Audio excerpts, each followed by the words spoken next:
السلام علیکم ورحمۃ اللہ وبرکاتہ۔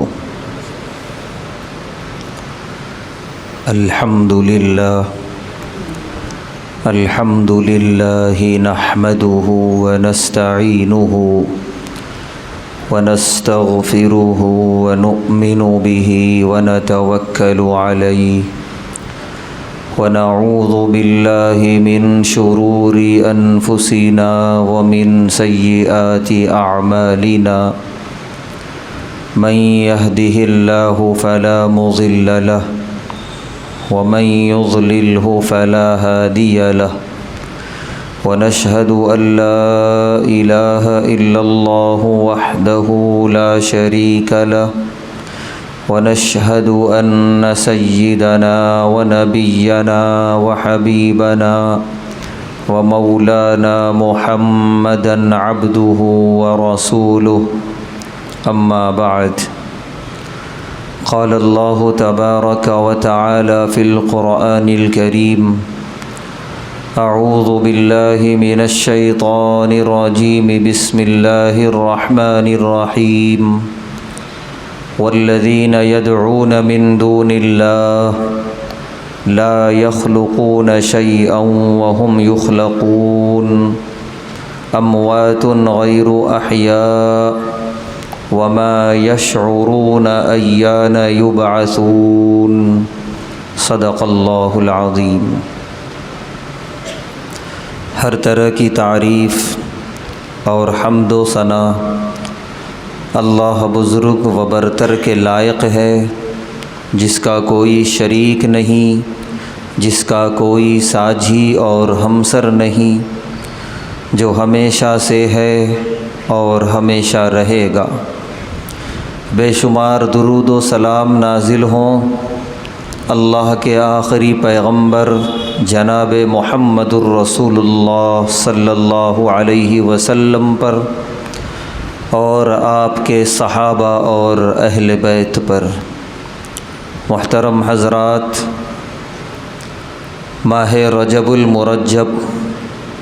سایہ فگن ہے، اللہ کے محترم مہینوں میں سے ایک مہینہ ہے، اور پھر جو مبارک مہینوں کی کڑی ہے، رجب، شعبان اور رمضان، اس کڑی کا پہلا مہینہ الحمدللہ ہم پر سایہ فگن ہے۔ اللہ سے دعا ہے کہ اللہ ہم تمام کو بصحت و عافیت ماہ رمضان تک پہنچائے اور رمضان کی تمام رحمتوں، برکتوں، سعادتوں سے مستفیض فرمائے۔ محترم حضرات، جو آیت کریمہ میں نے پڑھی ہے، یہ آیت سورہ نحل پارے 14 کی آیت ہے، جس میں اللہ فرما رہے ہیں کہ والذین یدعون من دون اللہ، کہ جو لوگ اللہ کو چھوڑ کے کسی اور کو معبود بناتے ہیں، لا یخلقون شیئا، وہ سارے معبود، وہ سارے خدا کچھ بھی پیدا کرنے پہ قادر نہیں ہیں، بلکہ حقیقت یہ ہے، اللہ فرما رہے ہیں وَهُمْ يُخْلَقُونَ، وہ خود پیدا کیے گئے ہیں۔ تو جسے پیدا کیا جائے وہ پیدا کرنے والا صبح قیامت تک نہیں بن سکتا، ہو ہی نہیں سکتا۔ جو پیدا کر دیا گیا وہ ہے مخلوق، جو پیدا کرنے والا وہ ہے خالق۔ خالق رہے گا، مخلوق رہے گی۔ مخلوق کی صفت ہے بے بس، بے کس، بے سہارا، اور خالق کی یہ صفت ہے بے نیاز، قادر مطلق، مختار کل، کسی کا محتاج نہیں، کسی کے سہارے کا محتاج نہیں۔ تو اللہ فرما رہے ہیں وَهُمْ يُخْلَقُونَ، یہ جتنے خدا ہیں اللہ کو چھوڑ کے، یہ سب مخلوق ہیں، سب پیدا کیے گئے ہیں۔ آگے اللہ فرما رہے ہیں اموات، جتنے خدا ہیں آج تک جتنی بت پرستی کی گئی دنیا میں یا قیامت تک کی جائے گی، اللہ فرما رہے ہیں سب مردہ ہیں، اموات۔ پھر آگے مزید تاکید کے لیے اللہ فرما رہے ہیں غیر احیاء، زندگی نام کی چیز ہی نہیں ہے ان کے اندر۔ زندگی کی نشانی یہ ہے جو آدمی زندہ رہتا ہے وہ سنتا ہے، جو آدمی زندہ رہتا ہے وہ دیکھتا ہے، جو آدمی زندہ رہتا ہے وہ بولتا ہے، ان چیزوں پر وہ قادر رہتا ہے۔ لیکن جنہیں خدا بنائے بیٹھے ہیں دنیا والے، وہ ان میں سے کسی صلاحیت کے حامل نہیں ہیں، نہ سن سکتے ہیں، نہ دیکھ سکتے ہیں، نہ بول سکتے ہیں۔ آگے اللہ فرما رہے ہیں اور اللہ کو حق ہے یہ ساری باتیں بولنے کا، کیونکہ صرف اللہ ہی خدا ہے پوری کائنات کا، باقی کوئی نہیں۔ اللہ فرما رہے ہیں وما یشعرون، تم جن سے مانگ رہے ہو، جن کو پوچھ رہے ہو، جن کے سامنے آوازیں لگا رہے ہو، چیخ رہے ہو، چلا رہے ہو، ان کو شعور بھی نہیں ہے، کچھ بھی احساس نام کی ان کے اندر چیز نہیں ہے، کیونکہ وہ پتھر ہیں یا لکڑی ہیں یا جو بھی ہیں۔ یہ آیت ہے، اس کے آگے اور بھی اللہ نے آیتیں اتاری ہیں۔ سورہ نحل کے 2 اور 3 رکوع میں اللہ تبارک و تعالیٰ نے صاف طور پہ بتا دیا کہ بت پرستی، شرک اور کفر کی حقیقت یہی ہے کہ اس کی کوئی حقیقت نہیں ہے، وہ صرف تصورات ہیں، وہ صرف خیالات ہیں۔ سورہ یوسف میں، سورہ اعراف میں اللہ نے فرمایا ان ہی الا اسماء، تم جن کو خدا مانتے ہو ان خداؤں کی حقیقت صرف اتنی ہے کہ وہ صرف نام ہیں۔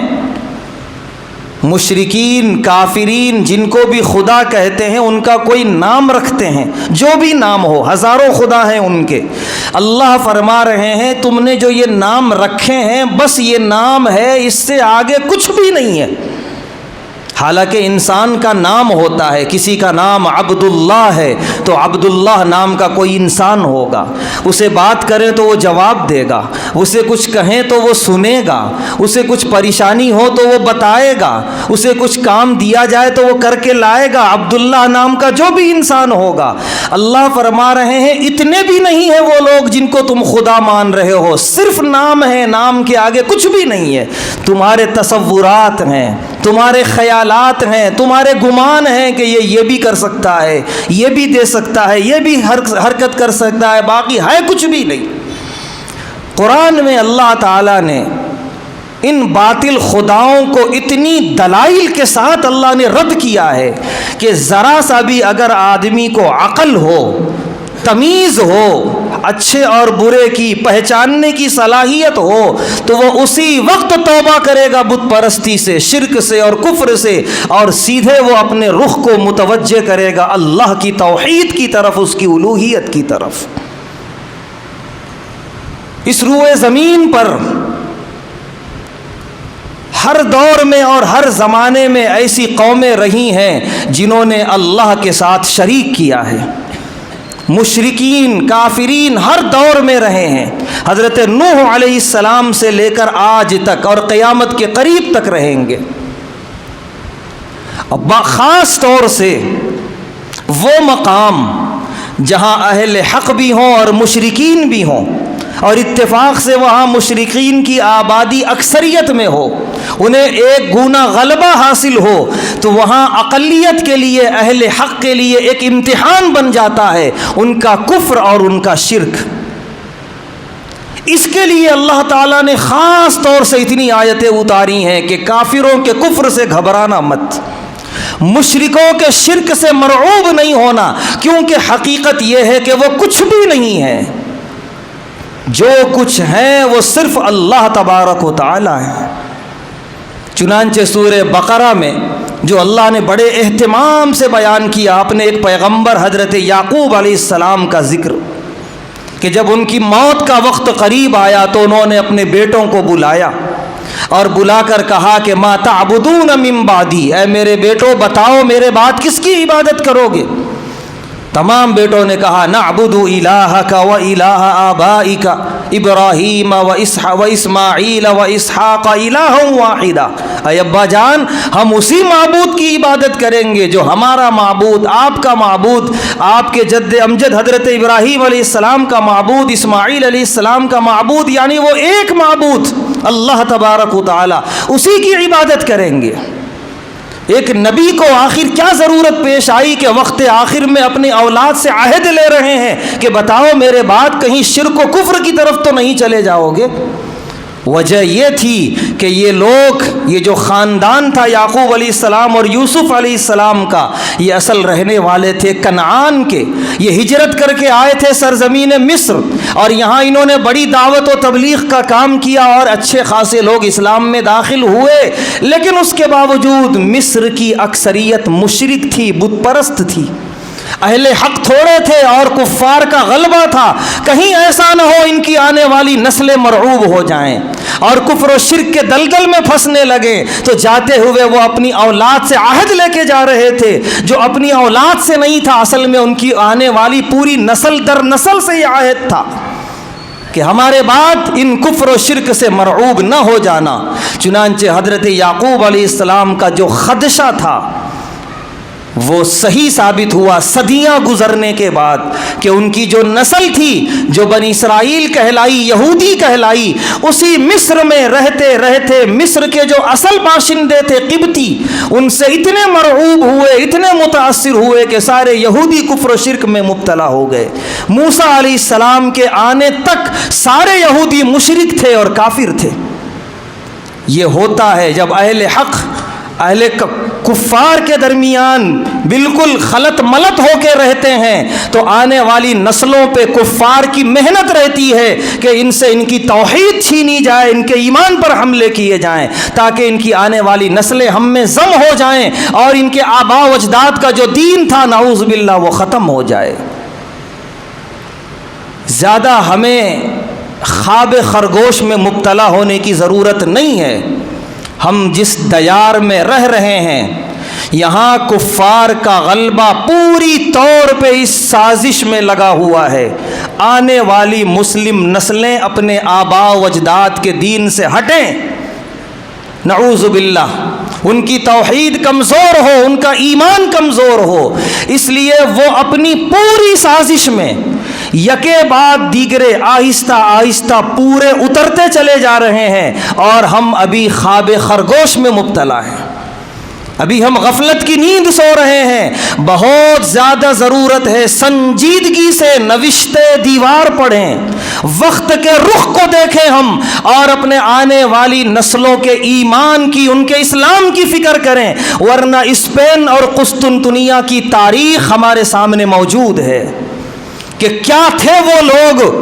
جنہوں نے وہاں اسپین میں ابتدا میں محنت کی تھی، کتنے متقی قسم کے لوگ تھے وہ، اور کیا ہو گئی تھی بعد میں ان کے آنے والی نسلیں جن کو روک دیا گیا، کچل دیا گیا۔ وجہ کیا بنی تھی؟ ان کی غفلت۔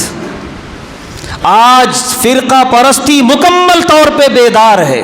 مکمل طور پہ وہ باحوصلہ ہے، مکمل طور پہ وہ ہر طرح سے سازش رچ رہی ہے۔ ایسے میں ہماری اولین ذمہ داری یہ ہے، اپنے کھانے پینے سے زیادہ ہم اپنے آنے والے نسلوں کی توحید اور ان کے ایمان کی فکر کریں۔ پیارے نبی صلی اللہ علیہ وسلم ہمیں جو توحید دے کر گئے، جس ایمان کی دولت سے ہمیں اللہ نے مالا مال کیا، یقین جانیے کچھ روز پہلے جو بت خانے کا افتتاح ہوا، اس دن ہر مومن کے دل سے یہ صدا نکل رہی تھی، اے اللہ تیرا لاکھ لاکھ شکر ہے جو تو نے موحد بنایا۔ اگر کسی کے دل سے یہ صدا نہیں نکلی وہ مرعوب تھا، وہ اسکرین پر نظر آنے والے پروگراموں سے متاثر تھا، ورنہ یہ صدا نکلنی چاہیے تھی، اے پروردگار تو نے جو پیارے حبیب کو بھیجا، ہم زندگی بھر بھی سجدے میں تیرے گرے رہیں تو حق ادا نہ ہوگا اس احسان کا۔ اتنے بڑے بڑے پڑھے لکھے لوگ ملک کے چپے چپے سے بلائے گئے، اتنے بڑے بڑے سیلیبریٹیز، اتنی زیادہ عہدوں پر فائز بڑے بڑے طاقتور قسم کے لوگ کیا کر رہے تھے؟ اپنے ہاتھوں سے بھی نہیں، مزدوروں کے ہاتھوں سے بنایا گیا ایک بت، جس کا ہاتھ بنایا گیا، جس کے پیر بنائے گئے، جس کی آنکھیں بنائی گئیں، وہ بننے سے پہلے مٹی تھا، بننے کے بعد بھی مٹی ہے، وہ بننے سے پہلے پتھر تھا، بننے کے بعد بھی پتھر ہے، اسے اٹھا کے ایک مخصوص مقام پہ رکھ دیا گیا، بڑے بڑے پڑھے لکھے لوگ سجدے کر رہے ہیں، اس کے سامنے ہاتھ جوڑ کر صدائیں مانگ رہے ہیں، کوئی آنکھوں سے آنسو نکال رہا ہے، لا حول ولا قوت الا باللہ، کیا احسان کیا پروردگار تو نے، ہمیں اتنا علم نہ ہوا کوئی بات نہیں، اتنی بڑی ڈگریاں ہمیں نہ ملی کوئی بات نہیں، وہ عہدے انہیں مبارک، لیکن پروردگار ہم نے تجھے پہچانا ہے، ہمارے سجدے تیرے لیے ہیں، ہم ان باطل کے جھونکوں میں نہیں آئے، کتنا بڑا تیرا انعام ہے، ہم سراپا درود و سلام کے نذرانے پیش کرتے ہیں اپنے پیارے حبیب علیہ الصلوۃ والسلام کی بارگاہ اقدس میں، ان کو اور ان کے غلاموں پر لاکھوں سلام، جنہوں نے اپنی جان کو اپنے ہتھیلیوں پہ رکھ کے گھر گھر ایمان اور توحید کی دعوت پہنچائی، حقیقی رب العالمین سے تعارف کرایا اور ان کے دربار میں سر بسجود ہونے کی توفیق عطا فرمائی۔ ہمیں یاد آتی ہے اس موقع پر وہ تقریر جو نجاشی کے دربار میں کی تھی حضرت جعفر طیار رضی اللہ تعالی عنہ نے، ایک بادشاہ کے دربار میں تقریر کرنا، وہ بھی کافر اور مشرک بادشاہ۔ صاف طور پہ اس تقریر میں یہ جملہ انہوں نے کہا تھا حضرت جعفر رضی اللہ تعالی عنہ نے کہ اے بادشاہ نجاشی، جب تک یہ ہمارے محبوب نہیں آئے تھے ہماری یہ پیشانیاں نہ جانے کہاں کہاں جھکتی تھیں، نہ جانے کہاں کہاں سجدے کرتے تھے، کن کن کو ہم نے خدا مان رکھا تھا، خدا بنا رکھا تھا، احسان ہوا ان کا، وہ تشریف لائے اور حقیقت میں اس کائنات کا جو رب العالمین ہے اس کا تعارف کرایا اور ہم اس کے ہو کے رہ گئے۔ جب حق آ جاتا ہے سینے کے اندر، دل کے اندر، تو بلا جھجک بولتا ہے بولنے والا۔ حضرت جعفر رضی اللہ تعالیٰ عنہ نے وہی تعارف کرایا تھا۔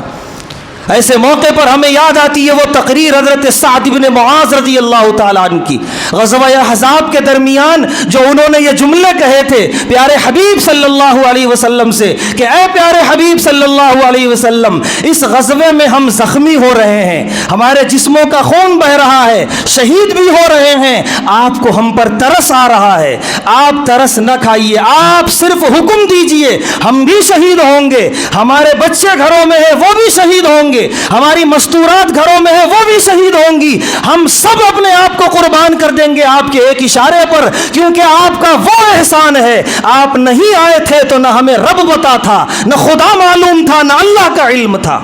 آپ آئے تو آپ نے بتایا جینے کا طریقہ، آپ آئے تو آپ نے بتایا مرنے کا سلیقہ، آپ کی وجہ سے ہم نے اپنی ان پیشانیوں کے سجدے کے مستحق کو پہچانا کہ اصل وہ کون ہے۔ ایک ایسی تقریر کہ جب تقریر ختم ہوئی تو تمام صحابہ نے کہا لبیک یا رسول اللہ، اے اللہ کے رسول صلی اللہ علیہ وسلم ہم حاضر ہیں۔ سعد بن معاذ نے جو کہا بالکل سچ کہا۔